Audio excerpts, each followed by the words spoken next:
বাপুতি সাহোনৰ ৰঙালী বিহুটি আজি প্ৰথম দিন আজি হ'ল গৰু বিহু। আপোনালোক সকলোকে ৰঙালী বিহু শুভেচ্ছা জনালোঁ আৰু আহি থকা দিন যাতে আপোনালোকৰ ভাল হয় তাৰে কামনা কৰিলোঁ। আজি গৰু বিহু আগৰে পৰা মানে পৰম্পৰাভাৱে চলি আহিছে যে গৰু বিহুৰ দিনা কি কৰিব লাগে 100 বিধ শাক খাব লাগে।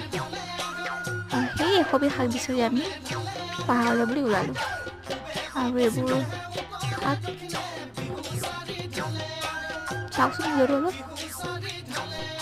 পৰম্পৰাগতভাৱে চলি আহিছে প্ৰতি বছৰে সদায় 100 বিধ শাক খোৱা হয় এই দিনটোতে। মানুহে মনা হয় যে এইদিনত যদি বিহু খায় মানে বিষ নালাগে।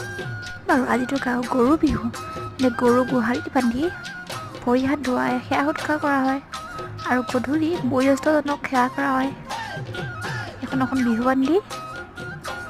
আজিলৈ মোৰ ভিডিঅ'টো ইমানেই। ভাল লাগিলে লাইক কৰিব, শ্বেয়াৰ কৰিব, কমেণ্ট কৰিব। আজিলৈ বাই বাই।